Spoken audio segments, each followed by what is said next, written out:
Hello student, good morning. कल हमने part 2 elements of account chapter number 6 cash flow statement से question number 18 finish कर चुके हैं, जो कि इन्वेस्टिंग एक्टिविटीज के रिलेटेड का सम था। आज हम क्वेश्चन नंबर 19 की शुरुआत करने वाले हैं। सबसे पहले हम क्वेश्चन को रीड करेंगे, उसके बाद हम उसको समझेंगे और फिर उसका सॉल्यूशन कर देंगे। सो let us start our video with question number 19. From the following given details, calculate cash flow from investing activities. Particulars 31st 3/2017, 31st 3/2016. Students, यहाँ पर हमें ओपनिंग और क्लोजिंग बैलेंस दिया गया है, राइट। इन दोनों बैलेंस में से हमें जो डिफरेंस आएगा वो हमारा कैश इनफ्लो या फिर कैश आउटफ्लो होगा, जो भी इन्वेस्टिंग एक्टिविटीज को हम सिलेक्ट करेंगे उसका। सो लेट अस स्टार्ट। सबसे पहले हम इसको रीड कर लेते हैं, देन आफ्टर हम फाइंड आउट करेंगे कि कौन सी एक्टिविटी है और किसको रिलेटेड है। मीन्स के ये जो सारे ट्रांजेक्शन है वो सारे ट्रांजेक्शन इन्वेस्टिंग एक्टिविटीज में कौन से इंक्लूड होते हैं और कौन से नहीं होते, ये सबसे पहले हम फाइंड करेंगे, right. So let us start. Plant and machine 9,20,000, 7,20,000। Next है depreciation fund on plant and machine 1,50,000, 1,20,000। Next है गुडविल 90,000, 95,000। पेटेंट है 70,000, 1,30,000। नेक्स्ट है 10% इन्वेस्टमेंट 95,000, 2,70,000। नेक्स्ट है general reserve 45,000, 30,000। Profit and loss account 60,000, 40,000। Equity share capital 6 lakh, 4 lakh 50,000। Bank loan 1 lakh, 1,50,000। Current liabilities 90,000, 60,000। And last one, interest received on investment rupees 18,000. Some of the patents were sold during the year. Student, this is our question. हमें ये question को solution करना है। तो सबसे पहले हम ये सारे के सारे ट्रांजैक्शन में से आइडेंटिफाई कर लेते हैं कि कौन से ट्रांजैक्शन इन्वेस्टिंग एक्टिविटी को रिलेटेड है। तो सबसे पहले हम आइडेंटिफाई कर लेते हैं कौन से ट्रांजैक्शन इन्वेस्टिंग एक्टिविटीज में इंक्लूडेड होंगे। सबसे पहला ट्रांजैक्शन है प्लांट एंड मशीन, जो कि इंक्लूड होगा इन्वेस्टिंग एक्टिविटीज में। स्टूडेंट्स, यहाँ पे हम डिफरेंस देख लेते हैं। 9,20,000, 7,20,000, यानी ओपनिंग बैलेंस था हमारे पास 7,20,000 और क्लोजिंग बैलेंस है हमारे पास 9,20,000।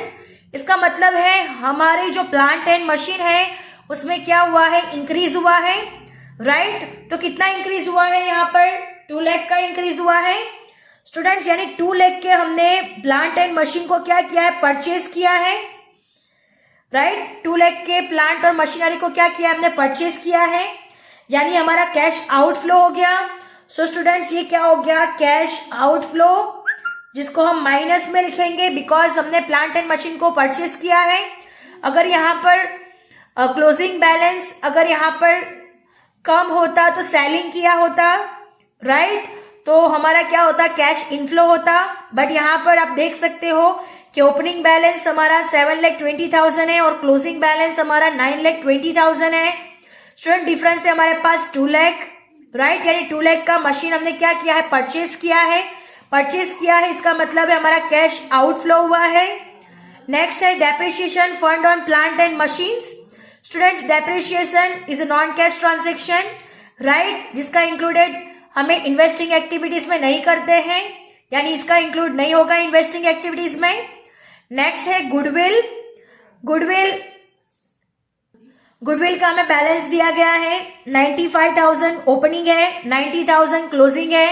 स्टूडेंट, 5,000 यहाँ पर डिक्रीज हो रहे हैं, यानी रिटर्न ऑफ गुडविल है और गुडविल रिटर्न ऑफ हुई है, दैट्स वाई इसका इंक्लूड भी इन्वेस्टिंग एक्टिविटीज में नहीं होगा। अगर यहाँ पर क्लोजिंग बैलेंस ज्यादा होता तो हमने गुडविल बाय की होती, अगर गुडविल बाय की होती तो कैश आउटफ्लो होता, अंडरस्टैंड। सो स्टूडेंट्स, यहाँ पे 95,000 है, 90,000 है, यानी यहाँ पर हमने रिटर्न ऑफ किया हुआ है गुडविल का, इसीलिए इसको हम इंक्लूड नहीं करेंगे इन्वेस्टिंग एक्टिविटीज में। नेक्स्ट है पेटेंट। पेटेंट है हमारे पास 1,30,000 और क्लोजिंग है 70,000। यानी यहाँ पर हमने क्या किया है, 1,30,000 ओपनिंग था, क्लोजिंग 70 है, यानी सेल किया हुआ है, यानी सेल ऑफ पेटेंट किया हुआ है। कितना डिफरेंस है यहाँ पर, 60,000 का डिफरेंस है स्टूडेंट्स। यहाँ पर हमारे पास 60,000 का डिफरेंस है। सो 60,000 सेलिंग किया है, यानी यहाँ पर क्या हो गया, कैश इनफ्लो हो गया। अंडरस्टैंड। तो ये 60,000 का क्या हो गया, कैश इनफ्लो, यानी हमारे पास कैश आई हुई है बिकॉज हमने सेलिंग किया है।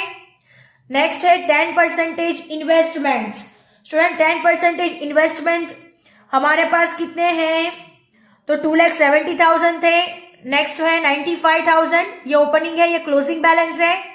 यानी हमारे पास शुरुआत में 2,70,000 थे, एंड में हमारे पास है 95,000, यानी 1,75,000 को हमने क्या किया है, ऑटोमेटिकली हमने सोल्ड कर दिया है। अगर सोल्ड किया है तो हमारे पास क्या हो गया, कैश इनफ्लो हो गया। अंडरस्टैंड। तो 1,75,000 क्या हो गया हमारा, कैश इनफ्लो। नेक्स्ट है जनरल रिजर्व, जिसको हम इंक्लूड नहीं करेंगे। नेक्स्ट है प्रॉफिट एंड लॉस अकाउंट, इसको भी हम इन्वेस्टिंग एक्टिविटीज में इंक्लूड नहीं करने वाले। नेक्स्ट है इक्विटी शेयर कैपिटल, ये फाइनेंसिंग एक्टिविटी है, इसको भी हम इन्वेस्टिंग एक्टिविटी में इंक्लूड नहीं करने वाले। नेक्स्ट है बैंक लोन, ये भी फाइनेंसिंग एक्टिविटी है, इसको भी हम इंक्लूड नहीं करने वाले। नेक्स्ट है करंट लायबिलिटीज, इसको भी हम इंक्लूड नहीं करने वाले।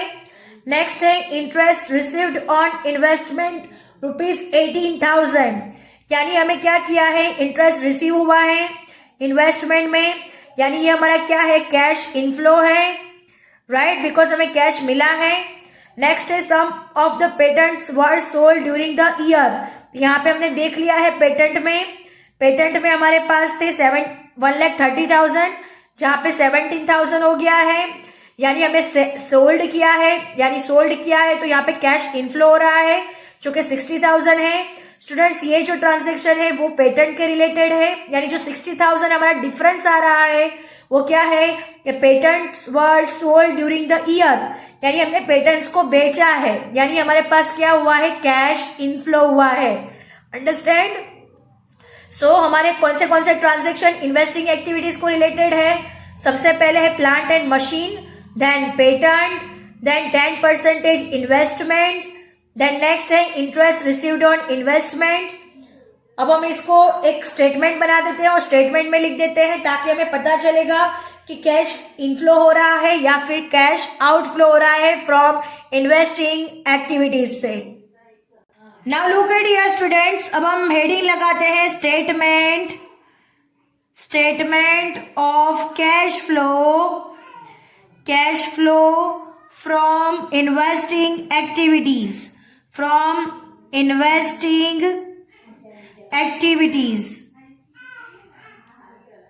Understand, this is our heading.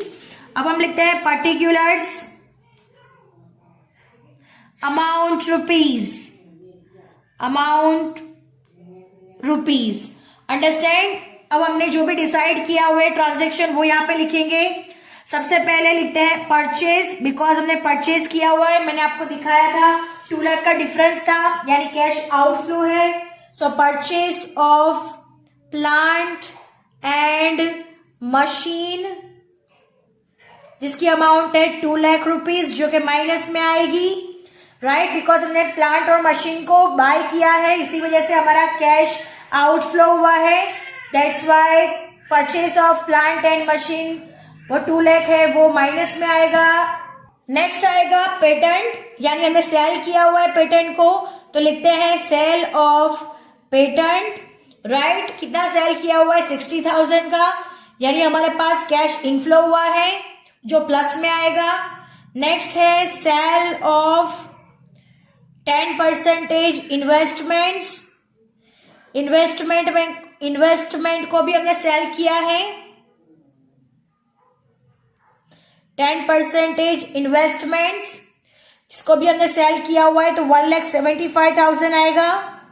Then next है interest received on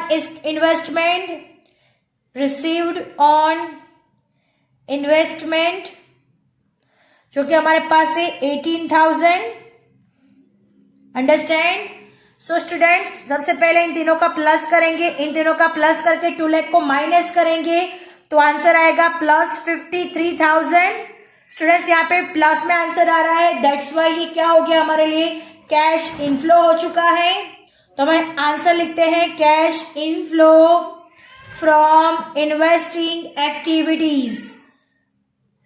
investing, so cash inflow from investing activities. Understand, because यहाँ पे प्लस में आंसर आ रहा है, that's why cash inflow from investing activities. Understand student. सबसे पहले purchase of plant and machine यानी कैश आउटफ्लो है 2 lakh rupees. Then sale of patent, इसका मतलब है कैश इनफ्लो है 60,000 rupees. Then after sale of 10% investment यानी सेलिंग किया हुआ है, यानी हमारे पास कैश आई है तो 1,75,000 रुपीज, यानी ये कैश इनफ्लो है। इंटरेस्ट रिसीव्ड ऑन इन्वेस्टमेंट, ये भी हमारा कैश इनफ्लो है। सो इन तीनों का प्लस करके 2 लाख को माइनस किया जाएगा तो हमारे पास फाइनल आंसर होगा प्लस 53,000। अंडरस्टैंड। तो ये क्या हो गया हमारे लिए, cash inflow from investing activities. So student, our sum is over here and lecture is also over here. I hope you understand it very well. Thank you students.